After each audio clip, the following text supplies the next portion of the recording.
Hey everyone, I'm Lauren-Blair Donovan, and I do a lot of things ranging from comedy, puppeteering, writing, but for the purposes of this video, I'm going to be talking about death. So unfortunately, I've had a lot of people die on me, including but not limited to both of my parents. Because I've dealt with a lot starting at a younger age than most and have both of my parents gone before an age where a lot of people have even one parent be gone, I feel incredibly misunderstood at times, and I know that there's other people out there who are grieving who also feel misunderstood because we don't talk about death as a culture because it's like weird and morbid, which is stupid because it's a life fact and we all need to be prepared for loss. Like, we need to have a better relationship with death. That's not weird. It's not morbid. It's being a realist. In today's episode, I really wanted to talk about some of the weirder symptoms of grieving. I feel like most people, when they think of grief, they think of like ennui, like not being able to get out of bed and being really sad and, I don't know, being a downer. But it's like, duh, of course those things probably apply. Like, of course someone's gonna be sad after they lose someone. Like, duh. But there's other more nuanced and complicated symptoms of grief, and you can definitely Google symptoms of grief or ways people grieve, and you can get a pretty comprehensive list. But I think some are more interesting than others, and some I related to a little bit more personally, and I think they're the ones that people don't talk about hardly at all, at least not in mainstream culture. So I thought I would talk about the main symptoms that I had that made me feel the most misunderstood, because sometimes people are like, but you seem fine because you're not sad and you got out of bed, and it's like, I'm not fine, trust me. Because I'm like a generally even person and even kind of smiley person, I think a lot of people assumed I was not grieving because I wasn't, I don't know, crying on their shoulder all day every day. And that's valid if that's what you're doing, but it sucks not being understood from a baseline because it's not what people have been shown in movies. You know, people, again, basically only equate being sad and other relating symptoms or behaviors from being sad with grief, but it's more complicated than that. So let's get to it. One of the main ways that I felt a lot of the time, if not all day, every day, when I was grieving, that I think relates to a general sadness or feeling a general sadness is fatigue. And to me, this makes a lot of sense because most people who are clinically depressed or even situationally depressed, which is grieving, you're depressed about a situation. I know I'm oversimplifying a little bit here, but bear with me because I think it's mostly correct. But yeah, if you're upset about a significant other breaking up with you, if you're like really upset that you lost your job, you might not want to get out of bed. Sometimes you have to, though. And in my case, I kind of felt like with actually both my parents passing, I had to get back to life relatively quickly with both cases. And in so many ways, I loved it because I wanted to keep going and I wanted the distraction. But I was so, I'm gonna say this in every video, I feel, but grieving someone, which is trying to process and understand your emotions and what your life is like because somebody is gone forever and ever and ever, which sounds like a simple concept because we all learn what death is when we're like 4 and a grandparent or a dog or someone dies. But just because it's a common life occurrence doesn't mean we really understand what that means, because it's so absurd to have someone be gone forever. Like, you could break up with someone and you could get back together. You might not, you probably won't actually, but it could happen. When someone dies, they're really not coming back. And since we don't have a healthy relationship with death in this society, we're just even less prepared for it because we don't talk about these things. Because again, it's morbid. So trying to get back to life, trying to be normal, because society kind of does expect that out of you. Like, they really don't want you crying at your desk or, you know, at school. Like, you need to be alert, you need to go on with your life. And generally those are considered no-nos, right or wrong. It's very possible that you're not sleeping well. It's possible that you're not eating as regularly or as healthy as you were before someone passed away. And your brain is kind of always firing on various cylinders after the loss of someone, even if you are very focused on whatever your task at hand may or may not be. I think it's easy to always just in the back of your head be aware that this big life change just happened, even if it's not in the front of your head and you're not actively thinking about it. It's white noise for a really long time. That is so tiring. Like, not eating or sleeping correctly is like one thing, and that's bad enough. But the white noise thing, it's like enough to drive you crazy. It's almost like a buzzing in your ear. It's almost like having a dull headache, but it's an emotional headache. I don't know if that makes sense, but I'm sticking with that because I think that's actually how it feels. It's exhausting. Every day, you don't know how you're gonna feel. There's a lot, your brain's really firing on all cylinders. And of course, you are gonna have some emotional outbursts and stuff. And for me, I definitely cry a lot more when, I don't know, someone recently died. I hate crying. Crying makes me tired. Crying gives me headaches. I think y'all are crazy when you talk about having a good cry. Like, what is that? Someone help me get that, because it sounds delightful, but I don't like crying. I don't like it. And even past feeling like just fatigued, I remember actually feeling achy at times. I mean, look, I'm not like your basic woo-woo LA girl. No disrespect, but a little bit of shade, not gonna lie. I'm not gonna talk to you about the wellness industry and toxins, but at the same time, I think it is proven that stress can definitely manifest in the body. And, you know, that's why people have panic attacks. That's why people have some pain disorders. Some have unknown origins, fair enough. Weird and sad fact time, yay! I don't remember the actual percentage offhand, but I do remember hearing a couple times that I think it's within the first 5 years after the loss of a family member that you are some kind of crazy high number, like more likely to get a major illness like cancer or something, which to me kind of checks out because it's brutal. It's brutal on you mentally, and it does kind of manifest physically, even if you don't get like super sick. So yeah, I remember just being physically tired, not just mentally tired, almost like the flu, but with no other symptoms whatsoever. Just body aches and being very tired. Plus, not eating balanced meals necessarily for a long period of time, which may or may not happen when you're grieving, but it happens to a lot of people, as well as not sleeping consistently, which again, not everyone, but it can and probably does happen to most. That can take a toll on you physically too. So it's not really a wonder that you're achy and tired and maybe falling apart in more ways than you know. You're welcome for that sad fact. Another big symptom that I think kind of goes hand in hand with being fatigued out is I was a first-class space case, which makes sense because if you're fatigued out, you're probably also going to be not thinking clearly.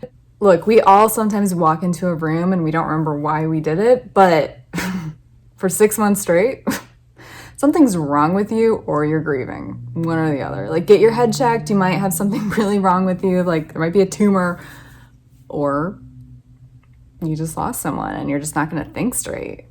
My concentration sucked. I made a lot of empty promises to people. Like, the people I lived with, I feel like I drove them crazy because I'd be like, yeah, I'll do the dishes. And I meant it. But then I'd walk out the room and I forgot what planet I was on, let alone what I needed to do around the house. I forgot to email people back. I forgot.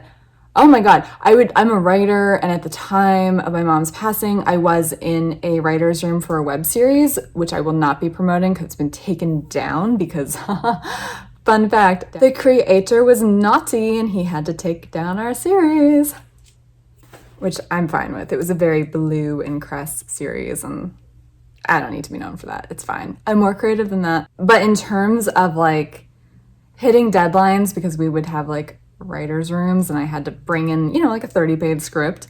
Like if I had an assignment due on a Wednesday, I'd remember Tuesday morning. I would walk out the door whenever it was assigned and I would be like, oh my God, I can't wait to get to work on this. And then I'd get ADD and forget what planet I was on. I'd forget what my name was. I didn't remember where I lived. No, it wasn't that bad. But Tuesday morning, like the day before it was due, I'd be like, oh cool, I get to either write or rework a whole 30-page script. This one's tricky because it's like you want people to have compassion for you, but also if you're an accountable human being, you know better than to ask too much of people. For the most part, I got things done. It was just stressful on my end because it was a very last minute remembrance. Sometimes I would space on calling people back or doing the dishes, and sometimes people were very graceful about it and kinder than they needed to be. While I do think that there's an appropriate amount of being miffed at people forgetting you, if they are grieving, I don't think you need to be harsh. That said, if you are kind of miffed at somebody for not doing what they said and they're grieving, maybe don't be harsh with them. And some people were harsh with me. And it was a case of like, yeah, their anger I get, but they didn't need to, they know I'm hurting. Like, I wish they were kinder, if that makes sense. So it's kind of, that one's a double-edged sword because it involves other people. Other people are living their lives. We're all a part of a community. We all have obligations to everyone, but I think it's okay to be assertive, but have the kid gloves on while you're assertive if you're dealing with a grieving person. They're doing the best they can. You don't have to forgive everything, but cut some slack, please. It's hard. Losing a parent's hard. Losing people who are important to you are hard. If you can't imagine what they're going through, then realize you can't imagine what they're going through and just try to practice kindness as long as it doesn't invade your boundaries. Like, I get it. We all have boundaries, but still, try to practice kindness. Please and thanks. Weirdly enough, though, I think this pandemic is maybe helping some people who have never been to like the tragedy or trauma rodeo better understand how stressful big life events are, because I think a lot of people, even under the best of circumstances with the best support systems and best mental health, like going into this, are rocking some low-key anxiety, some low-key fear, some low-key depression. Like all the things that you can have, probably low-key at best, or at least something that peaks and valleys, as this has been going on for the better part of a year. And I think more and more of us are just getting spacier because of everything that's happening, and we're stressed out, and it's a lot to process. It's a very absurd world, even if you're handling it well, which, to be honest, I kind of am. I still have my days, and it's really surreal. 2020 is not one of the worst years of my life, and the more we chat on these videos, you'll find out why. But yeah, it's pretty surreal. It's pretty surreal. Like, it's pretty unexpected. Like, didn't see it coming. Fair enough. You got me there. But yeah, I think everyone is just, well, fatigued out. Guess I've already covered that, as well as spaced out.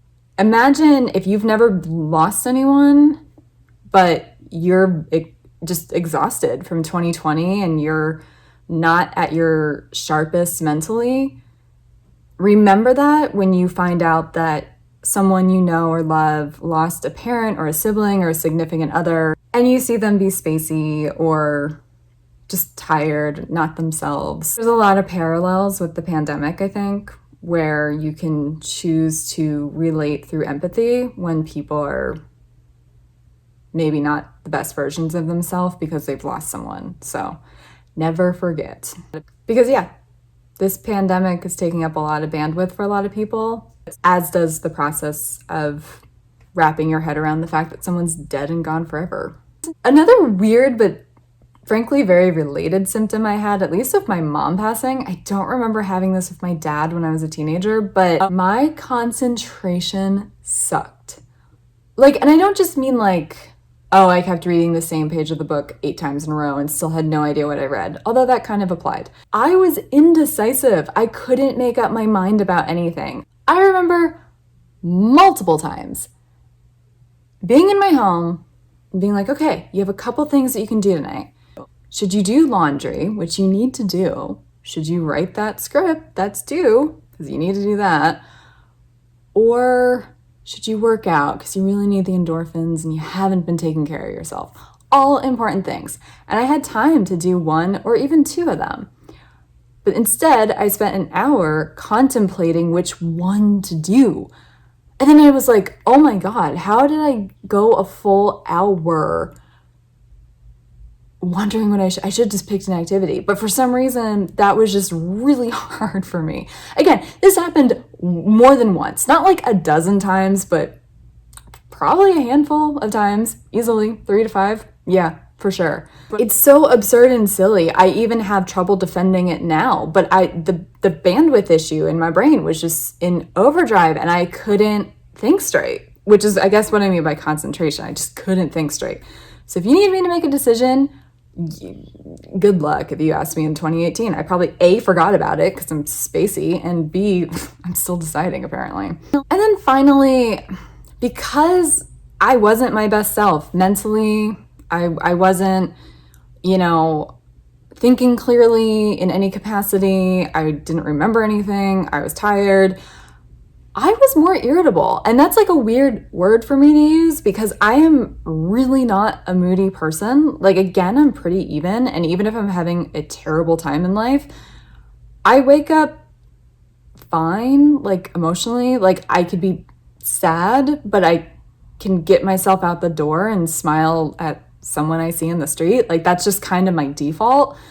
And so, like, I'm always like low key in a good mood, even if I'm like not like really all that happy, or like in the moment I'll be really mad about something or sad about something, but then I can compartmentalize and go on and be at a friend's birthday and be fine, and I don't like ruin the party. You're welcome, friends. I don't know. It's a curse and a blessing, being able to compartmentalize, but that's another video for another time. But yeah, generally speaking, I don't have big moods. Like, I just don't. And for me to feel moody and irritable and agitated, like kind of all the time, and not really not like all the time, but like way more than I feel in like a decade combined, let's put it that way. It just kind of felt like my emotions were always at the surface, probably because they were, because grief is a monster that takes over your life. And if you are trying to live life and you're living kind of a busy life, which I was, it's going to come out in weird ways. I remember like 5-6 months after my mom died, really not being happy. And granted, it was like coinciding with the holidays, which is a major trigger point when you're grieving, and frankly, sometimes even for years later. But yeah, there was that, but I was also super burned out. I was super tired, and anyone that slighted me did not have a good time. Thankfully, I really took it out on this one guy who I'm still friends with, even though we really didn't know each other all that well. He did something that annoyed me that I have some legs to stand on, but I reacted way too harshly. And he took it like a champ, and we're still friends. So we kind of had our first friend fight, like not even 2 months in, which is so embarrassing. I don't fight with my friends generally. So yeah. But yeah, I was not the best version of myself. I think this could also double as like not just the weird symptoms of grieving that no one talks about, but how you're just not your best self when you're grieving, because you're not. You have kind of the weight of the world on your shoulders. You're processing a huge life change, a huge tragedy. You're probably contemplating your own mortality, which I'll talk more about in another video, but yeah, I mean, death makes you think about your own mortality. So in addition to being sad that someone died, you're sad because you're kind of confronted with the fact that you too are going to die one day. And that opens up so many Pandora's boxes, which is why it's another video for another time. But there's just so many reasons as to why you're just irritable or spacey or not sure how to clean the house or go to the gym or write or what. This is hard work. And I think that's not said enough, which is kind of why I wanted to talk about the weirder symptoms that I think a lot of people do experience. I read about them. I've heard friends who have been through major losses talk about these things, but like, I don't see that portrayed in movies. When people lose someone in a movie, they're really sad for a while, and then someone intervenes and there's like a movie montage, and they're like, I don't know, working out again or hanging out in daylight hours, whatever it is that they're doing. And then they end the movie, I don't know, getting married in Europe and having a new job. I don't know what movie that is, but like, it just sort of feels like we use media and art to sometimes understand life and see depictions of different lifestyles and journeys that anyone could go through. But I think death is sometimes too depressing to be portrayed accurately.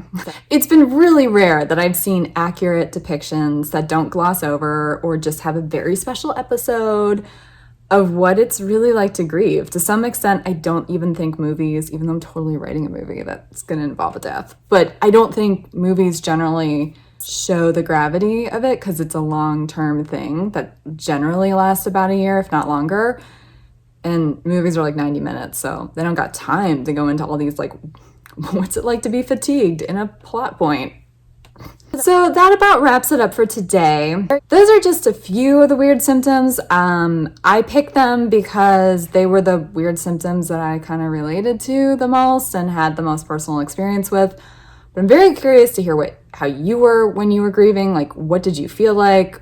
What became harder for you to do in your everyday life? Like, I'm very curious about that. If you have any questions about this video or things that you want to learn about grieving, please leave me a comment, drop me an inbox. I was gonna say DMs, but that sounds like you're trying to hit on me, and we're talking about death, people. Be respectful. But yeah, if you want to slide into my DMs and talk about death, if you have a question about grief more specifically, please do that. I'm Blairosaurus Rex on all the social medias, Instagram, Twitter. Don't have time for TikTok. Not into it. I do want to know what you're curious about when it comes to this underexplored topic. So let me guide you through grief, whether you're going through it personally and you have questions, or whether you're watching someone go through it and you have questions, or whether you're just a morbid weirdo who I probably want to be friends with in real life, who just wants to know. This has been Good Grief. I'm Lauren-Blair Donovan, Blairosaurus Rex. Please subscribe, please like, please leave me a comment. And then that way you will know if you subscribe, or at least like it, so I'm in your algorithm or something, when I'm coming back and I can continue to talk about death. I don't know why I want to be creepy about it. It's not creepy. That's my whole point, but I'm going to be creepy about it. Death.